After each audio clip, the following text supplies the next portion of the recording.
Lifers, welcome back to the Live the Life podcast. I am your host, Eric Aroca. So today, we kind of have, I think it's going to be a fun episode.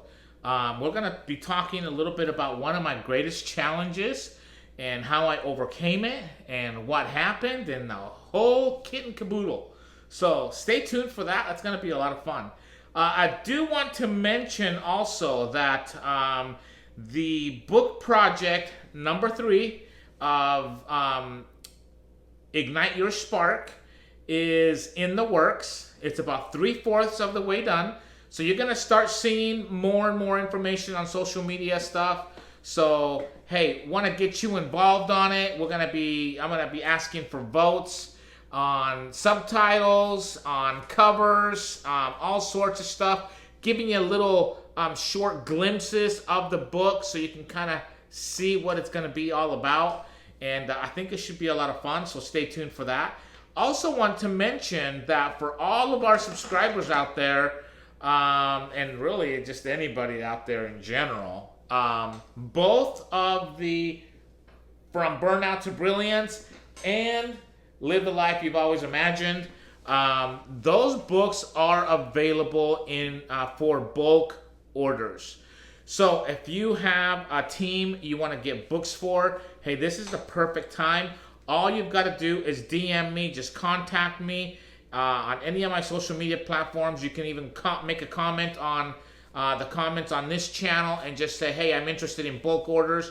These are great for leadership trainings, just any kind of a leadership really type of training, skills training that you're looking to do. Great for conferences, great for teachers, for teacher inductions, for teacher appreciation gifts also. So anyway, just know that if you are interested in bulk orders for the book, they are available. You just need to contact me, let me know, and I will basically give you some very, very sweet pricing.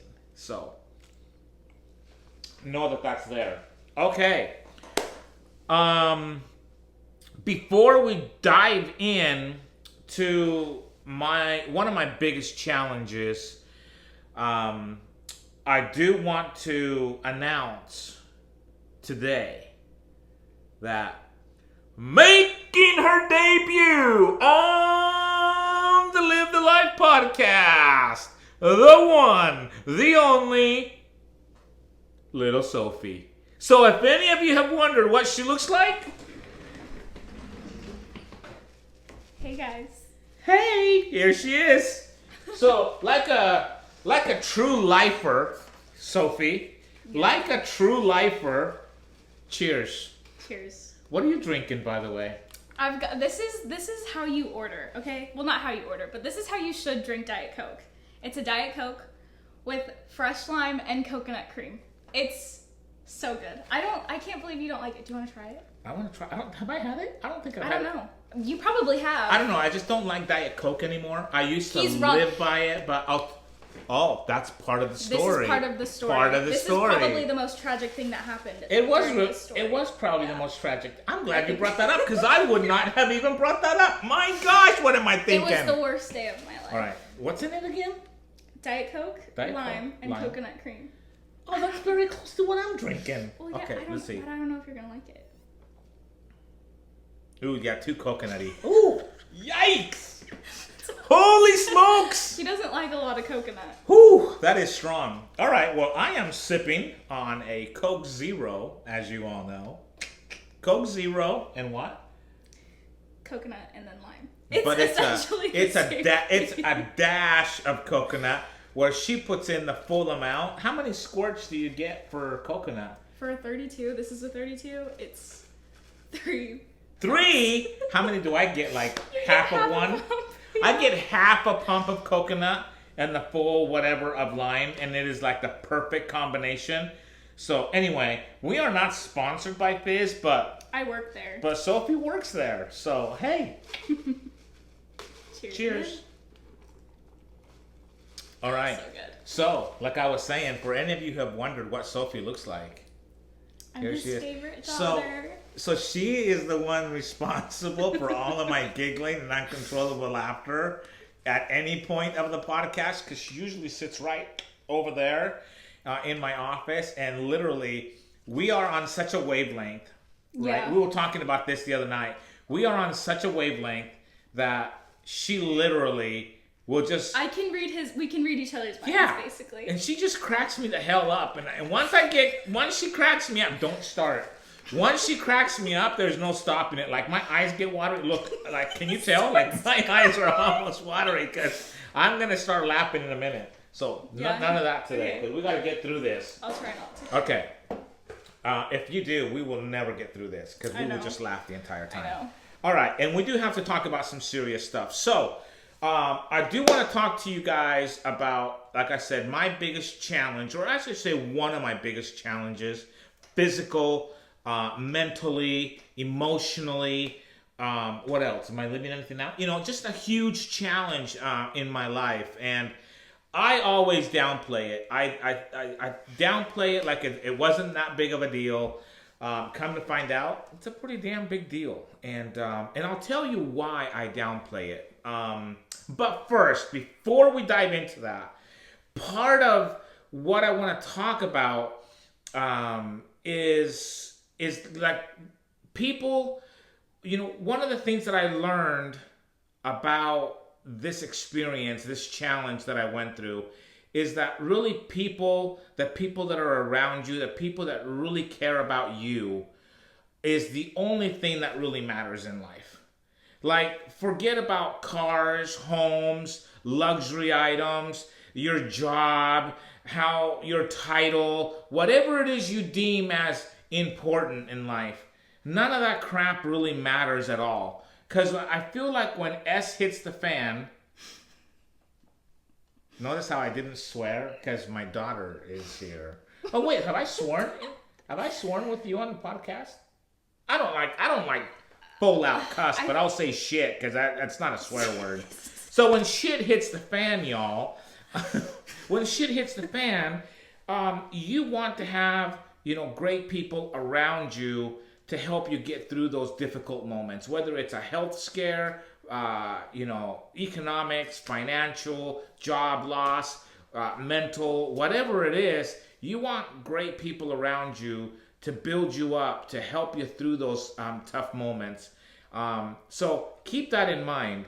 Having said that, today or yesterday, I posted on LinkedIn, Facebook, Instagram. I think that was it. And this is the post, and I am going to read it to you to make a very strong point. So, this is how it starts off. It says, this week on the Live the Life podcast, I open up about something very personal. Are we? Okay. Yeah. I just said that. Yeah. Okay. And then the very next paragraph. So, 1, 2, 3, 4 lines down, it reads, I'm fine today. But not long ago, I went through one of the hardest challenges of my life, a bout of viral encephalitis, a dangerous swelling of the brain caused by infection. Okay? I won't bore you with the rest of it, but please do go and find it and like it and comment, and hey, it helps. But I want you to focus on the part where I said, I am fine today, but not long ago. And it is just mind-baffling to me how often, and I think I'm guilty of this too, and tell me if you are. Oh, 100%. But I'm guilty of scrolling, right? Whether it's on LinkedIn, Instagram, Facebook, whatever, just scrolling through all the posts and seeing somebody that you recognize, that you're friends with, someone that you love, someone that you care about, someone that you have a relationship with of some level. And what do? You take your little pointy finger and you like it, or you heart it, right? Or you send an emoji or something and you keep scrolling. That's what happened here. Because I cannot believe how many people that truly know me, how many people said, oh my gosh, Eric, I wish you the best of luck. I hope you get well soon. Blah, blah, blah. And I am like, what the hell? Like, you didn't even read the post, right? You didn't even read the post. So, listen, I get it. We all do it. Heaven knows I'm guilty of it, like I said. But for the love of Mary, please, just take the time to read the post. I mean, at least get 4 lines in where you will know that I'm fine. Am I fine? Well, I mean, relatively speaking, fine, right? I mean, it's relative. So, but relatively speaking, I'm fine today. Because I just said that in the post. Notice how I wonder what you sound like when you say that. You sound like Ross Geller when he finds out about Rachel and Joey. I'm fine. That's what you sound like. Okay. That's a good point. Anyway, so, and I don't like Ross Geller. I don't either. He is such a punk. Anyway. Comment down below if you don't like Ross Geller. Yeah, nobody likes Ross Geller. Don't bother commenting on the post because nobody likes Ross. Who do we like? Everybody says Joey. Everybody says Joey. I loved but Chandler's my favorite. Chandler Bing. Yeah. That's where it's at. See, father and daughter. I'm telling you, we think alike. Chandler Bing is the bomb. Rest in peace, Chandler. All right. So, anyway, if you wished me well, thank you from the bottom of my heart. I'm fine, relatively speaking. And but thank you anyway. For the rest of you who actually read the post, thank you so much for your comments. Very refreshing, great comments. I try to get back to every single person. So I was busy typing last night. Got quite a few interactions and engagements. So thank you for that. But I just wanted to bring that up because I just think that's hilarious. You know what I mean? That's like, come on, people. It is funny. All right. So let's talk a little bit about viral encephalitis then. So the reason why Sophie is making her debut on the podcast is because she has a different perspective than my perspective. Like I said, I actually do not have, for an entire week, I do not have my own memory of any of the events that we are going to talk about. She obviously does. And we'll talk about why that is and all those things. So, back in September of 2019, gosh, I can't believe it's been that long. 7 years? 6 or 7 years? We both suck at math, y'all. But we're in the ballpark. We're in the ballpark. 6 or 7-ish years ago. So anyway, September of 2019. I came down with a head cold. You just had a cold. Yeah, it was just a regular cold. Yeah, I just had a head cold. It turned into a sinus infection. So by like Wednesday, it was a full-on sinus infection. I went to the doctor on I think Wednesday night or Wednesday late afternoon. I got antibiotics and started taking antibiotics right away. And you know, in the past, I think I've only had like maybe 1 or 2 other sinus infections where I've actually had to get antibiotics. Yeah. So I know that once you're on it for like a day and a half, 2 days, you actually do start feeling way better, right? I want to know. I think I was the one who got you sick. Oh, thanks a lot. Appreciate that. Yeah, that's great. Get over there. I don't want you to make me sick again. Anyway, but yeah, I think I'm pretty sure I was sick like the week before because school had just started. Yeah, I didn't know and so that. I know for a fact that I was sick before because that was like the time I used to get sick a lot and I would miss a lot of school. Well, I would get sick a lot. Yeah, sick. So I would miss a lot of school, and so I think that was one of the instances because I remember being like, "Oh, I feel so bad. Like I gave my dad a cold." Oh, I didn't. So I'm pretty sure, but you know, I didn't know it was gonna turn into. Listen, y'all. Y'all are gonna. It's my fault. Y'all are gonna hear this experience, this story, and I'm gonna be learning right along with you because, like I said, I don't have my own memory. Okay, I did not know that. Yeah. So that's good to know. So I take the antibiotics. I should start feeling better. I'm not. And it's definitely a sinus infection. Like you get the pain and it's just like nasty. So that was the end of that. Friday night, I went to bed pretty early. Normally I lay in bed, I watch TV till midnight or past that. I was gonna say, Past, don't lie. well past midnight. And then I go to bed, get my 4 or 5 hours of sleep, and I'm ready to tackle the day the next day. But I went to bed pretty early. Normally, I'm drinking back then Diet Coke. And I know who drinks Diet Coke before bed, but it actually doesn't not keep me up, y'all. Me either. It does not keep me up. Like I can Same. turn the TV off and just boom, Me too. be right out. Me Anyway, too. like daughter, like father, like whatever that saying goes, I don't even know. Anyway, so I wasn't drinking anything. I went to bed, slept through the night. I do remember that getting up in the night, just use the facilities. How do they say that in England? Is it facilities? No, it's the loo, the washroom, whatever. The loo. Going to the bathroom, I was very, very dizzy. Like the world was spinning, y'all. I can't believe. My real last memory was getting up in the middle of the night to use the facilities and thinking, holy crap, how am I gonna get back to bed? Cause like I was that dizzy, like I'm hugging walls and I'm like, if I fall, I hope it's on the bed. But I made it back to bed, so that was good. That's good. Well, I slept till I think 2 or 3 o'clock in the afternoon. Well, no, I actually got up about 7 a.m. Because I had to go clean landmines in my backyard because my German Shepherd, Julian, leaves deposits all week. And so I go out there and usually clean it once a week on a Saturday because that's when I mow the lawn. And so I was out. No, I did not. I was going to mow the lawn. That was the plan. Oh, that's right. But I went outside. Took me about 20 minutes, just to clean the landmines.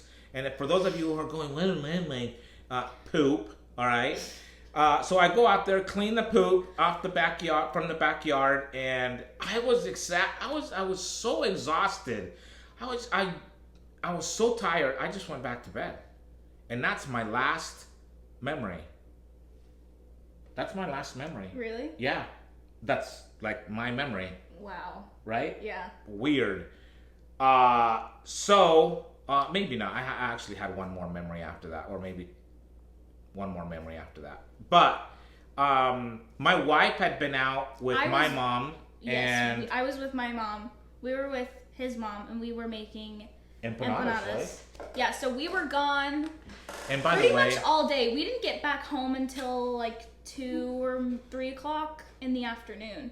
I'm going to say something totally controversial. What? Chilean empanadas are better than Colombian empanadas, Argentinian empanadas, and any other kind of empanada anywhere, especially Mexican empanadas. Okay, those things. Mexican empanadas, that crap isn't even an empanada. I don't know what it is, but it's not an empanada. So empanadas chilenas are the best. They are. All right. Grandma, if you're watching this, thinking Good job. of you. Okay, keep going. So we got home around like 2 or 3 o'clock, and I had just gone upstairs to my room because I was like, I'm tired, and I'm always in my room.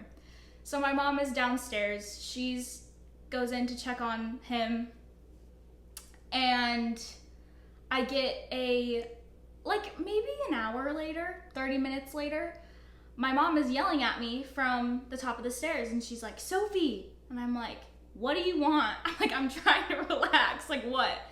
So I come down, and she's like, I need you to watch your dad. I'm gonna go outside and get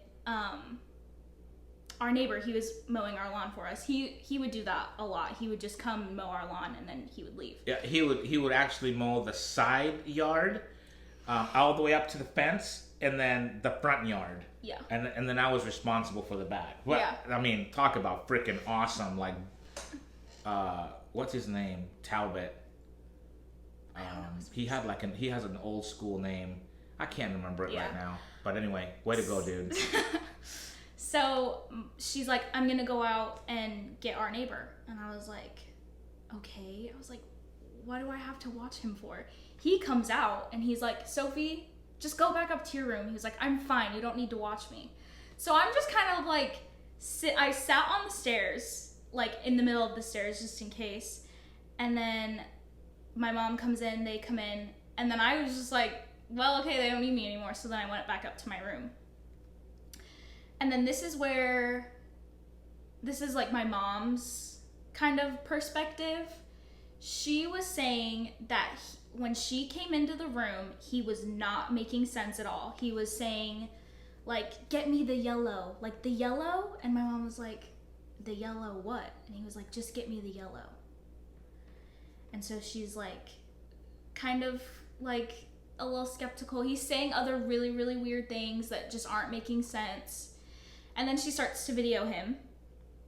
And this is the video, so I'll play the video, but I just want to, the video the audio is not great because we're not recording for posting on YouTube purposes. We were just recording it, right?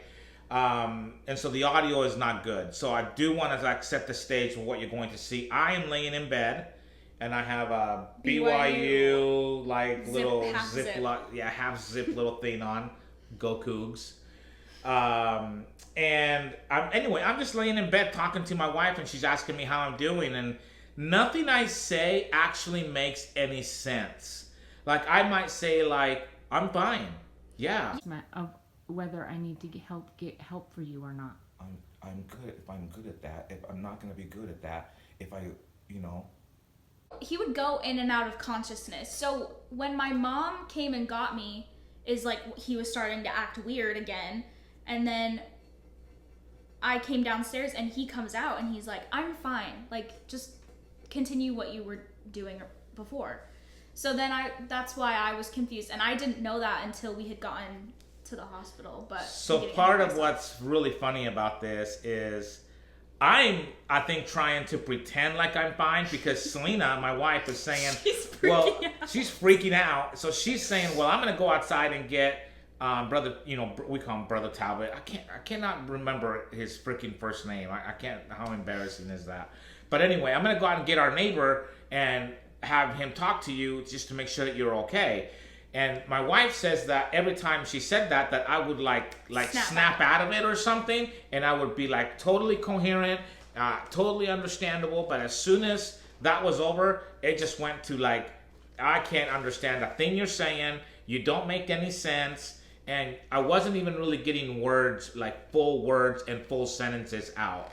So that was really strange. So part of that process was I had gotten up, we were talking, and I had gotten up from the bed and went into the bathroom, and then our walk-in closet was adjacent to that.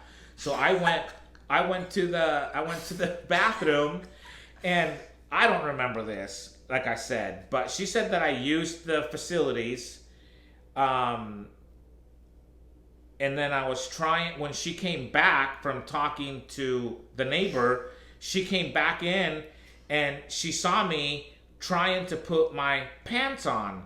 And what I thought were my pants, but in actuality what it was a t-shirt. And I was trying to change out of my, BYU half zip or whatever and putting a t-shirt on, and I was using it as my shorts, and so I would get it in the neck and then I would pull it up to my knees and that couldn't go up anymore, and I kept trying to pull and put it on and what have you, and my wife, jokingly is like, freaking idiot, that's a shirt, right? And so that's kind of how she's like now starting to understand that maybe everything is not okay. Like something is definitely off. So our neighbor told her that I may just be dehydrated, and she's like, oh yeah, you know what? Let me get him a big glass of water. Guys, what? Sophie, when's the last time you saw me drink a glass of water? I can't even tell you. Like, he does not drink water. Shit'll kill you. At that point, it was strictly Diet Coke. Yeah, crap will kill you. I'm telling you. I just don't drink water. It tastes like dirt. Okay, so she goes and gets me a glass of water. She told our neighbor, she said, hey, yeah, he usually has a Diet Coke at night or something like that before he goes to bed, and he didn't even have that. So she thought, well, maybe he is dehydrated. Like, that would kind of stand to reason, right? So she brings me a glass of water. I didn't drink it. And as she's making fun of me, or not even, I don't think she's even making fun of me. She's just pointing out to me that I'm trying to wear, shirt for shorts, and it's not working for me.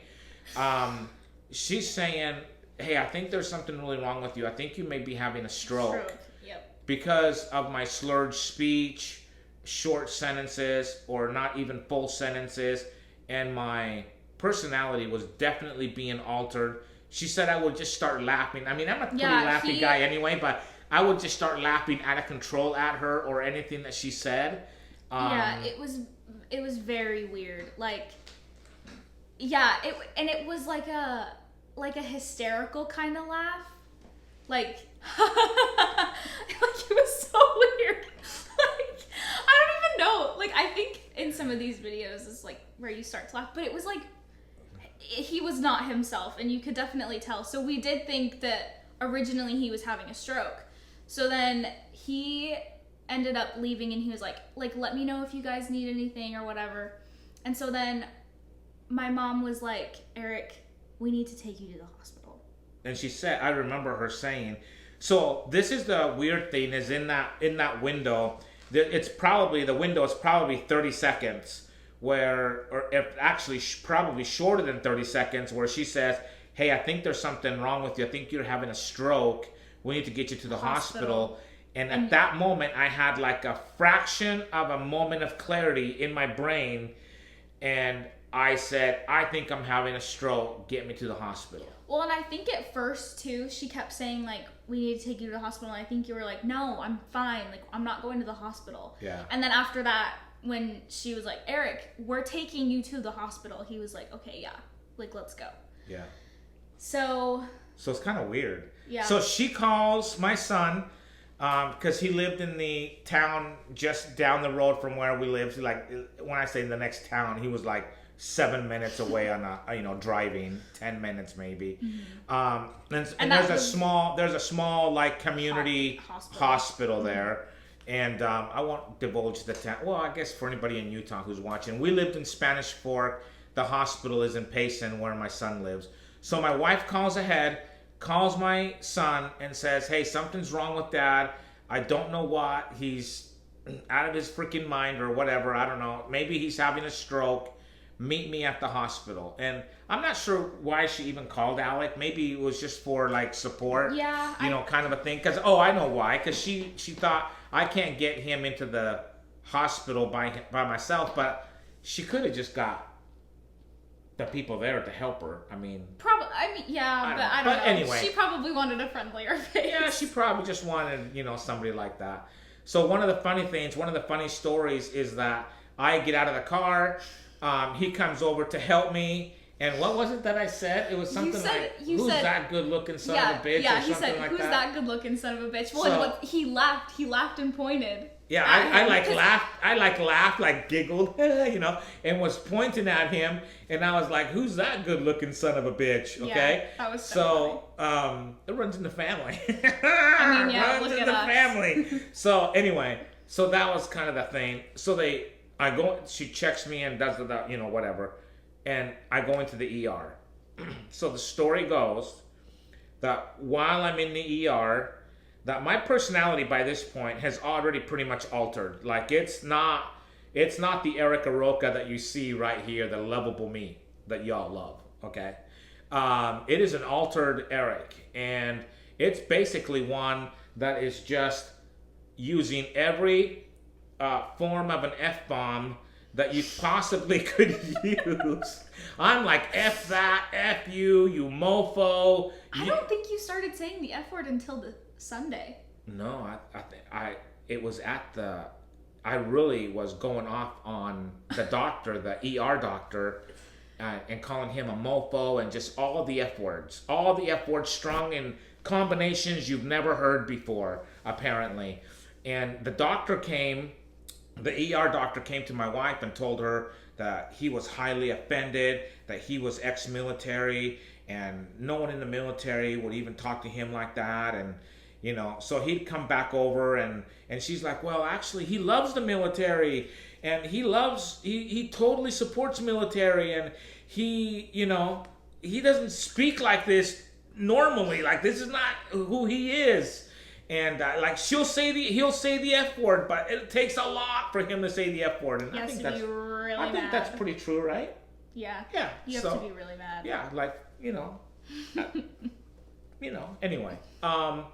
So that was one thing that, my personality had totally been altered at that point, and it was obviously like not me, right? So how long? So we've been at the hospital now for what, a few hours?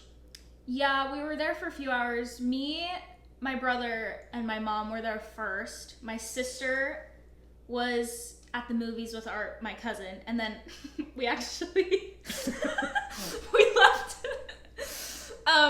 left my other sister at home. We didn't know that she was home, but she's like me. She liked to stay downstairs, so we didn't know that she was home. So then stay downstairs. She likes to be locked in her room sleeping. Yeah, so the she girl was asleep. loved napping like somebody else I know. So she was asleep. So yeah, around the course of I think like 3 hours, probably. Yeah. Was when all of that kind of happened. And yeah, he would just like deteriorate like faster and faster and like get more away from himself. I remember when I was in the where is that, the ER? That's the ER in Payson. We were in the ER room and we were asking him questions like like, do you know what your name is? And he was like, it took him like such a long time to like think of like, okay, like what is my name? And then he would eventually answer, but that was the first day. Yeah, that was the first day.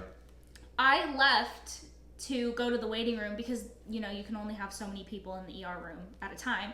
So I had gone to the waiting room, and probably like an hour later, I come back and I'm like, hi Dad, like, do you know my name? Nothing. Couldn't remember my name. He was like, I know you're my daughter, but I don't know your name. And that was pretty much it with I think everybody.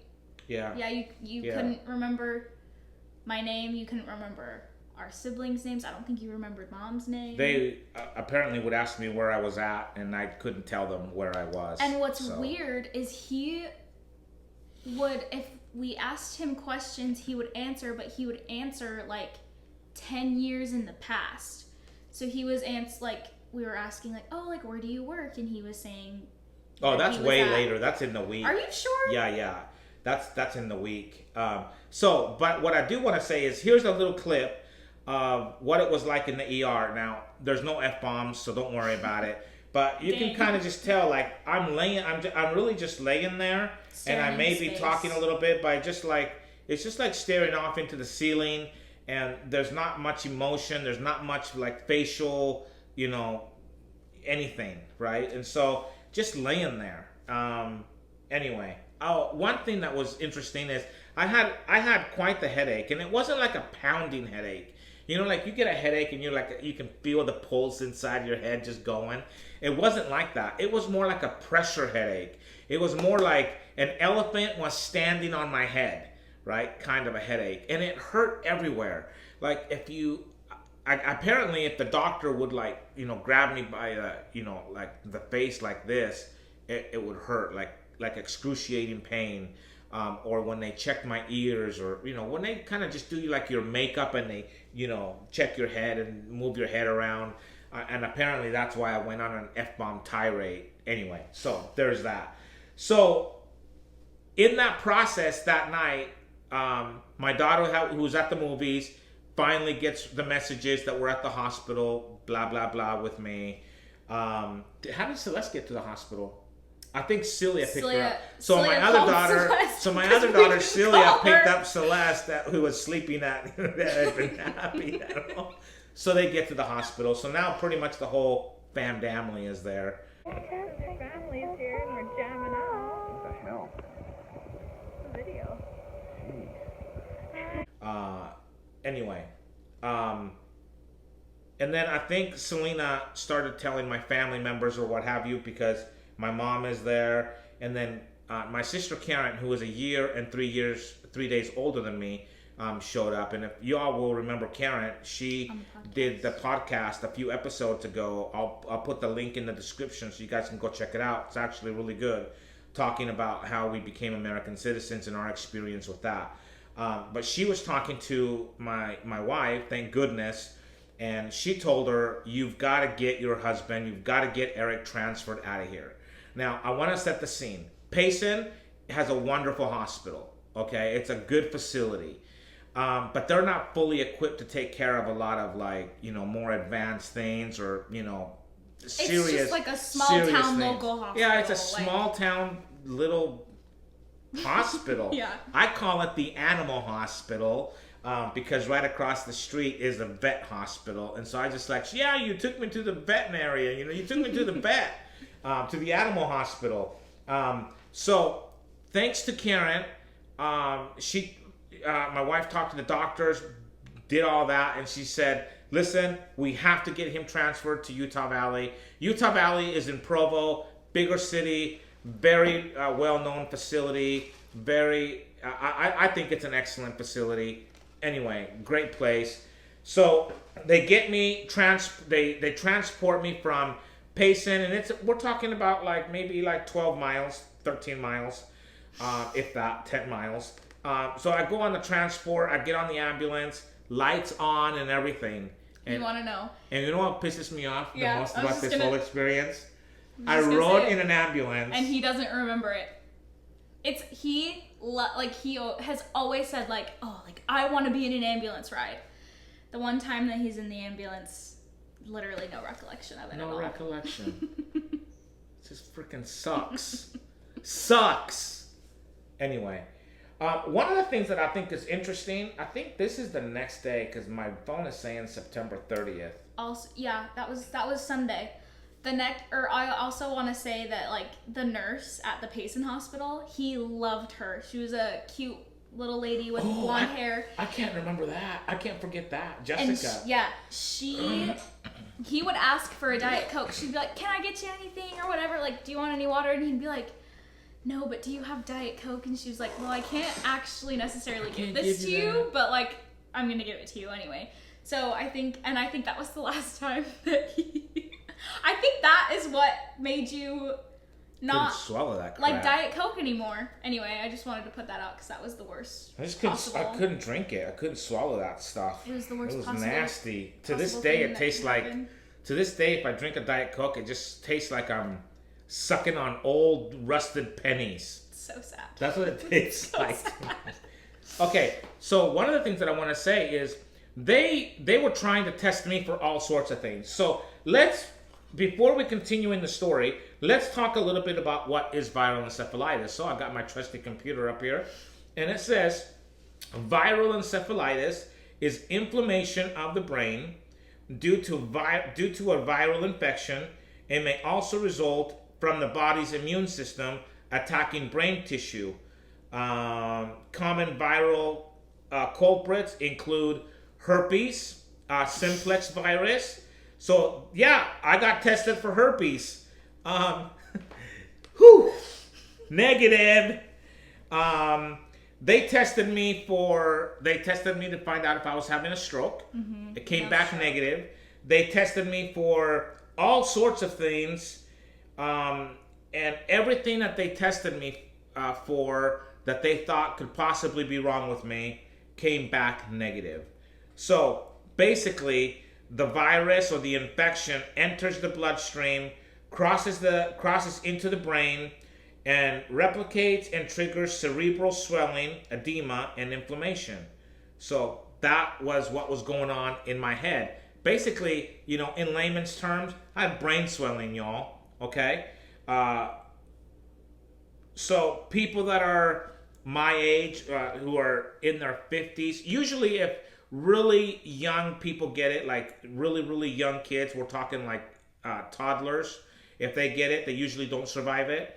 There is a pretty good survival rate, for people over 50. Without treatment, it's pretty fatal. 70% of cases are pretty fatal. 90% of the time, they can never diagnose how you actually got it or what infection it actually was. That was my case. I was in that 90%. They could not pinpoint what the thing was. I thought maybe it was just my sinus infection that got into my brain, and that's what caused all the problems. There's different varieties of viral encephalitis. I won't bore you with that. Just know that it's swelling of the brain. So either you don't survive it when you're at a much later, over 50, or the effects stay with you. So let's talk about some of the effects. So acute phase, initial signs, fever, headache, stiff neck, back, sensitivity to light vomiting. I didn't have any of that. I just had the headache. You had a fever, right? I didn't think I even had a fever. Neurological symptoms, confusion, definitely. Personality changes, most certainly. No seizures, thank goodness. But I did have memory loss, and then no paralysis and no coma. But definitely had memory loss. Long-term complications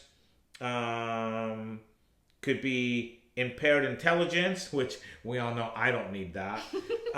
Mood and behavioral changes. Well, your mood and your behavior did change for a long time after that. It did, yeah. Residual neurological deficits. I don't know what that means. Seizures, whatever. Paralysis, blah, blah, blah. Okay, so I did a little bit more of a deep dive on this. And I wanted to find out about... So men over 50 are at a higher risk. We already know that. We already talked about that. Here it is. So potential effects of the left side of the brain swelling, because they said that most of my brain swelling was on the left side, although I did have some going on the right side as well. But speech and language. So difficulty speaking, definitely I had that. Trouble understanding spoken or written language, I think for sure. Slurred or slow speech, definitely. Cognitive and reasoning skills, impaired problem solving, logic, analytical thinking. I don't think I was doing any kind of analytical thinking at the time. Short-term memory loss, for sure, I had that. Difficulty with reading, writing, arithmetic. Yeah, I don't know. Probably. Yeah, you already had that. I mean, I already had that. I'm already stupid. So, physical and motor control.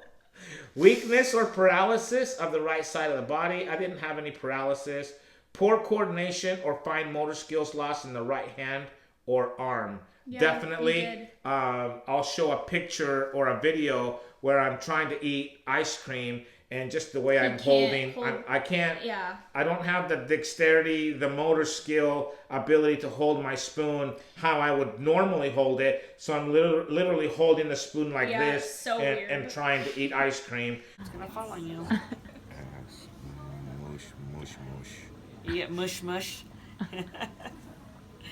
That's what we're gonna call it, mush mush ice cream. So definitely impaired. You couldn't really walk either I could without not. assistance. I could not walk without assistance, and by assistance I mean without a walker and without two people literally holding me up. Yeah. So, so the effects were definitely there, and you know, one of the things that I think was interesting is that Selena had a conversation with the doctor, I believe, before they transferred me. And basically he said, well, there's nothing we can do. So when he goes home, that's... Well, I think he said, like... That's what you're taking home. He was like, there could be these, like, long-term effects. He was like, this could go away or it could be completely permanent. So he was like, you need to prepare yourself that this could be your new normal. Like, this... How he is right now is... There's a very big possibility that that's how he could be for the rest of his life. And I mean, damn, right? It's like scary to think about. I think like I'm hard enough to live with as is. Can you imagine that on top? Jeez, yikes. Anyway, divorce court. No, I'm just kidding. No, but so yeah, I mean, definitely some serious ramifications, and you know, or I guess potential ramifications, right? So. I'll post a couple of videos on here where it's the next day. I'm talking. This is on a Sunday where I'm talking, but again, nothing's there. He's talking, but he's not there. Like an empty shell. Yeah. Sunday was probably the worst day. I'm eating ice cream, and I call ice cream mush mush. I forgot about that. So anyway, it's just funny. And then Sunday night, the whole family was in my room, and I'll post this on there too. Oh, before you get to that, there was the nurse. He had a nurse in his room on Sunday, and he was like just there to observe and just watch over him, just to make sure that he was okay. And you would flirt like crazy with him. He was like, "That's With him? Oh, What the hell? Dad. We would laugh at you so hard. Like, you kind of like Alec, you were like, "Oh, that, like, he's so good looking. Like, look at you." You'd be like, "Do you see him over there? Like, he's just so Well, maybe I beautiful." was And, trying like, to get you guys to, like, notice him. Well, anyway, he ended up, like, he used to go to school with Hey, listen, my I older call sister. a spade, y'all. If I see a handsome guy out there, I'll be like, damn, that guy's good looking. Yeah. Like, he's a handsome guy. Yeah. If I see a good looking girl, I'll be like, damn, she's pretty. Like, oh, she's beautiful or whatever. I mean, I don't No. go overboard or anything like that. I point it out. Yeah, you were. So like, for the sake hardcore of this flirting with video him. and my manlyhood, I'm just going to say that I was trying to point him out to you guys. Okay. Because didn't Celia go to school with him? Yeah, I think so. So there you go. He was in high school, probably junior why. high. Oh, you know what? Let's back up. When I was at the ER, one of the things that happened is I got a Tdap. So that's when they drain the fluid out of your spinal cord to run tests. So one of the things When you moved? so one of the things that happened was again, guys, I don't know where I'm at. I don't know that I'm in a hospital. I don't know what's going on around me. I'm confused. I can't communicate correctly. And so they have me on the bed and I'm curled up in the position. The doctor, is telling me not to move. Well, in my opinion or thought process, I'm like, well, what do you mean don't move, you mother effer? Like, stupid mofo. What do you mean don't move? And he sticks me, and what's the first thing I do? I'm like a toddler. I moved, right? So I moved. So that caused a hole in my spinal column, in the whatever you call it, and so that I had problems well after the fact that I had to go get patched. I had to go get a blood patch where they take your own blood and they basically just patch it over the hole in your spine to stop the fluid from leaking.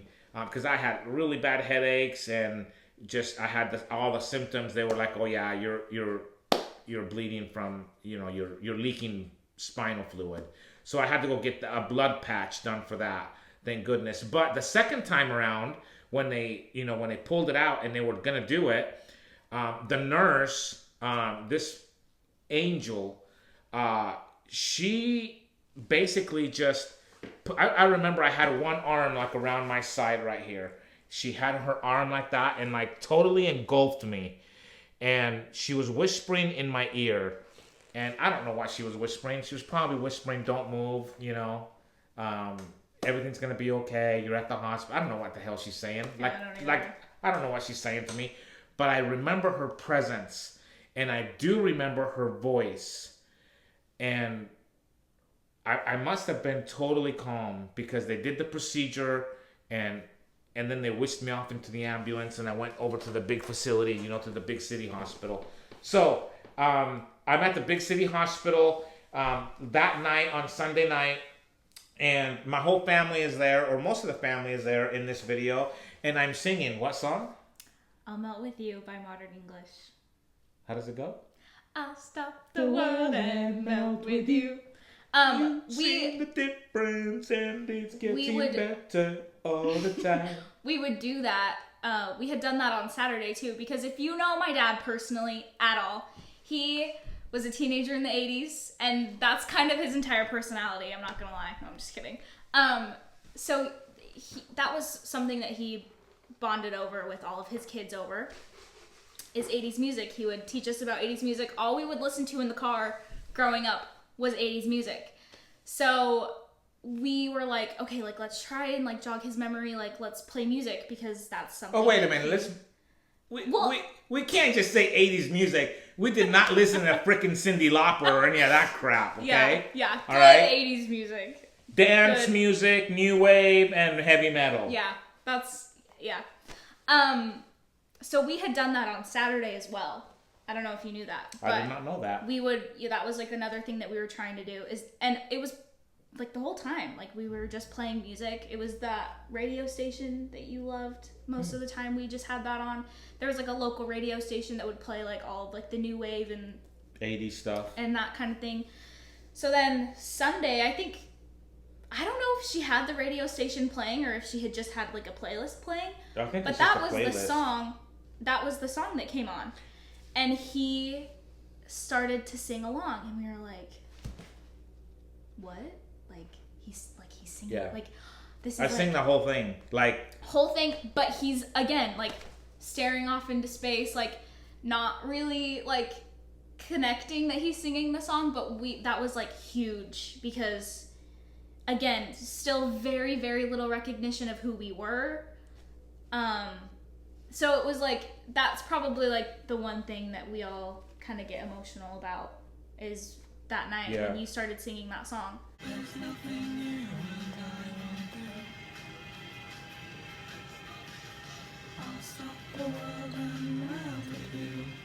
So Celeste, my daughter Celeste, said the reason why she played that was because when I would drive her to school the week before, they had just started school, and when I would drive her to school in the morning, that song would come on like on that radio station every morning for like a week when we were taking her to school, and I'd be like, "Oh, this is one of the greatest bands ever. Love this song, blah blah blah." Anyway, so she played that song. I knew all the words.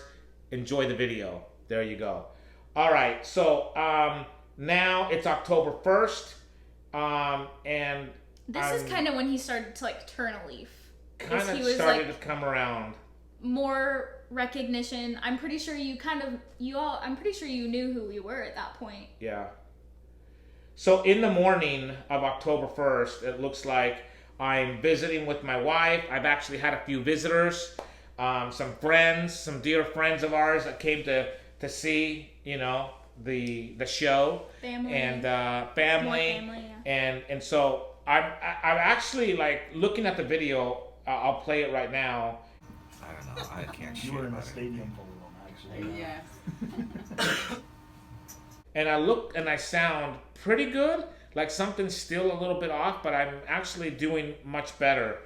This is at 10 o'clock, 11 o'clock. But when I get to 2 o'clock, I guess I had taken a nap. And one of the things that happened was I was taking a nap. I woke up around 2 o'clock. And I'm all hooked up, y'all. Like you'll see, I got the IVs in and everything. I'm in my gown. And I wake up and I'm pissed. And apparently the reason why I was pissed is because my whole family is We were all outside outside of the room talking to the doctor. in the hallway talking to the doctor. And for the first time, I had a recognition or something. A realization. And I remember when I woke up, I'm staring at the wall, like my bed is propped up. I'm staring at the wall, and there's a big blue board.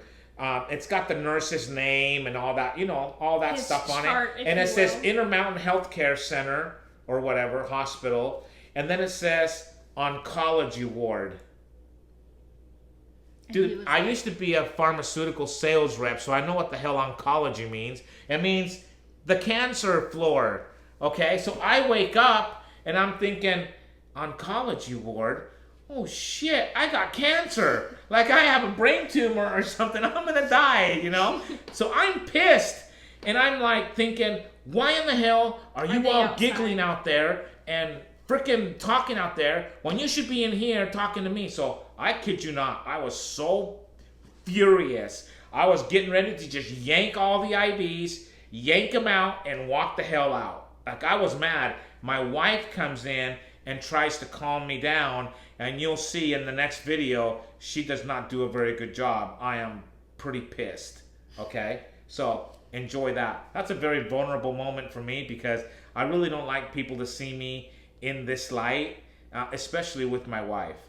So that's just know that it's hard for me to see, but I think it's important for me to be vulnerable with you in this setting as we tell this story, and for you to see the whole thing, because it would be easy for me not to show it to you, but I think it's important that you see it. So here you go. Do you know? Yeah. What year? Just go get them. No, I'm not gonna go. All right. Here's a couple of clips of me walking with assistance. My balance is getting better, but still, like, they're kind of holding on to me by the belt. These windows, I don't know why I just told you. I gave you the directions and then I wanted you to. And or with a walker, and they're like telling me, when you go home, you do not take stairs by yourself. Don't get too brave, because you will fall, because your equilibrium is off, and you got to give it time to get better. So I'll include even a video on here that's me basically going home, and I'm basically going home on October 3rd. Yep. So just only a few days that I was in the hospital, like 3 or 4 days.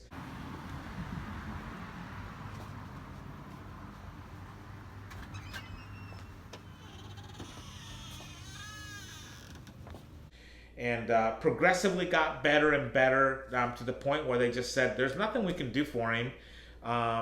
He'll just get better at home. And so they took me home. I did have quite a few issues. When we went home, we actually stopped at Five Guys. I've never eaten at Five Guys before. And Before this day. it was a brand new restaurant in Spanish Fork. It just opened, So yeah. I told my wife, I'm like, let's just go to Five Guys. It's a burger place. I love a good burger and fries. So let's just stop there and get something.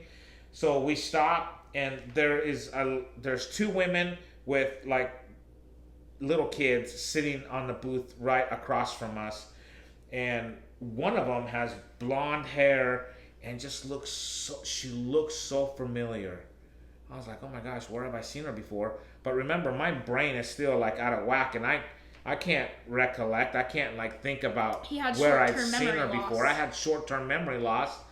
And so I'm like, okay, whatever. She just looks familiar.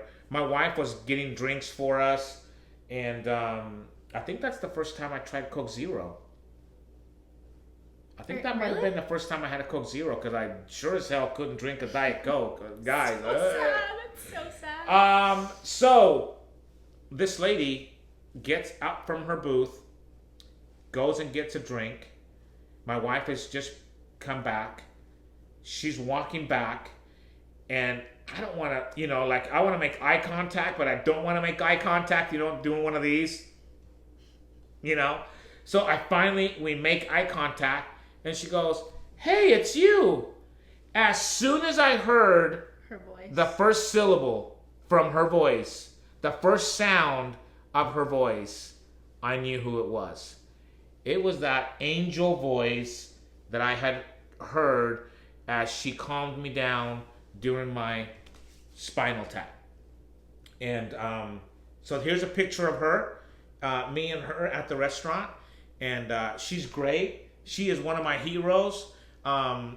You all heard my take on heroes on the last episode, where I talked to Captain Knight from the American Fork Fire Department, where I say all heroes wear uniforms. Well, a nursing uniform is a nursing uniform. She is a hero. She will always be a hero in my life. I will never, ever, ever delete her picture. I will forever, ever be grateful. I don't know why I get so emotional when I think about her. But anyway, maybe it's time for another drink. I always get very emotional when I think about her, because she was someone that was there when I really needed someone to be there for me, and I didn't know who she was. So just to let you know that I got better. I recovered for the most part. I had a great deal of memory loss, short-term memory loss. I would get home and ask a question, and 2 minutes later I would ask the same question with the same tone, exactly the same way, and that might happen 4 or 5 more times. So my memory did improve probably over the last year, which would be COVID, right? 2020. Mm-hmm. And we all know what a shit show that year was for everybody. So yes, if you're asking, I know what you're thinking. Did you get the Rona shot? Hell no. I wasn't taking any chances. Being what I'd just been through, I wasn't taking any chances on any kind of a vaccination. So nope, I did not take it. I didn't feel it was prudent for me to take it or safe for me to take it. So I did not take it. And it was before. And it was before. Like a couple months before COVID. But still, like, thank goodness I Yeah. did not get that done anyway. So, let's fast forward to today. I want to point out that if you guys pay very close attention to this podcast, which you probably don't. So if you pay attention to the podcast and you see me speaking, you might see a glitch. Okay? You might see a glitch where I'm talking and in my mind, I know what I want to say. I know what I want to say. It's clear in my mind of what I want to say, but I can't get it out of I can't get it out this way. It will not come out of my mouth. Okay? So that happens, or I will forget words that I've used my whole life, and I will just forget, and then I'm sitting there going, well, you guys know what I mean. So just know that is what's going on behind the scenes in the brain that is Eric Aroca. Okay? So am I 100%? No. I don't think you ever will be. Cognitively, I'm probably 95%, right? Which is pretty close, which is pretty awesome, because I look at the videos and the videos that you guys have seen, and that's not a life to me. That's not much of a life. So I'm super grateful that I was able to recover to the extent that I recovered, that I could remember. His favorite daughter. Hear that, all my other siblings? I'm his fave. I am. He's saying that I'm not, but I am. No. She's my favorite 18-year-old for sure. And so just know that's what's going on. Because I've seen that happen quite a bit on the videos. And, you know, when we started the podcast, I wanted to have an uncut version of the podcast. Whatever mistakes are made on the podcast, they're made and we air, and so be it. I did not want this to be like a super polished, professional, thing. I just wanted to be really raw and vulnerable with you guys and show you who I really am. And that's part of who I really am. And so now you know why. So I'm super grateful for having gone through this experience. And what this experience taught me is that the only thing that truly matters in life are the relationships and the knowledge that you gain in this life. I think those are the only two things that you take with you. I don't care what your belief is for an afterlife, but if you were to take anything with you for an afterlife, I think that you take your memories, your knowledge with you, obviously, and those relationships, right, which are going to be a lot of those memories that you make with people. I think that's what you take with you, and that's a lesson that I had to learn. I would say that I'm generally, or back then, I was generally a good person. Generally speaking, a good guy. I've always tried to live my life in that way. I haven't always been perfect at it. There's a lot of relationships, even within my family, my brothers, my sisters, my parents, friends, and others, in-laws, or what have you, that were strained relationships, and not because of anything that they did. They were strained just because of who I was at that time.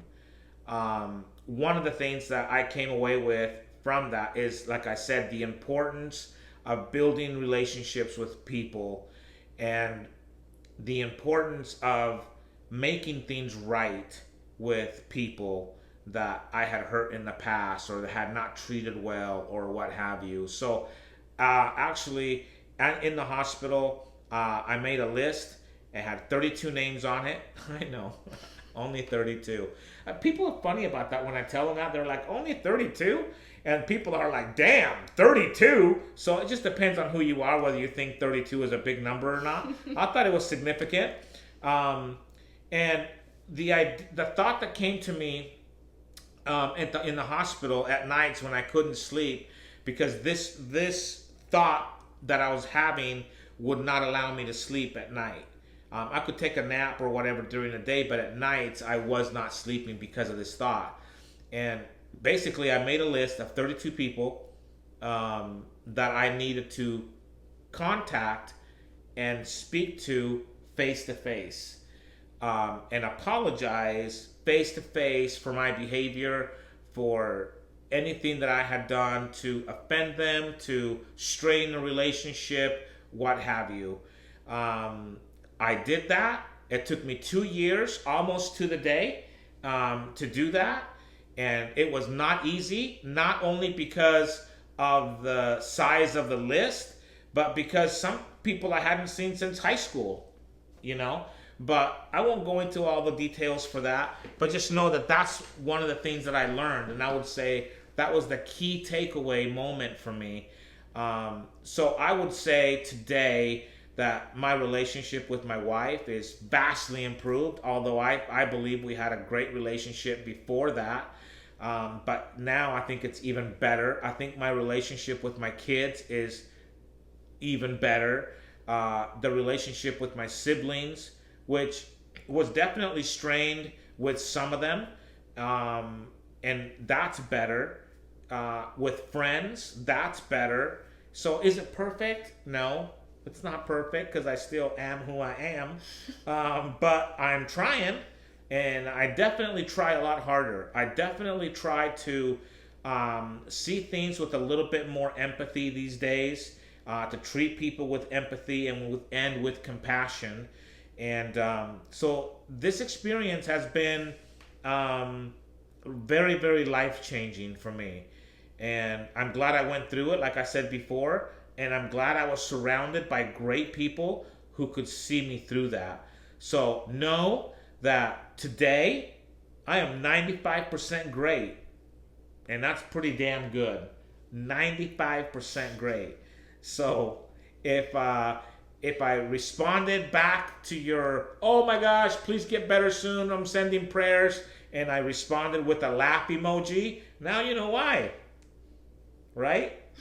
Now you know why. So, anything else you want to add to that? No. I feel like we need to have a little toast. Okay. To life. To life. You know what? No, that's not good enough. To living The life. See you next week.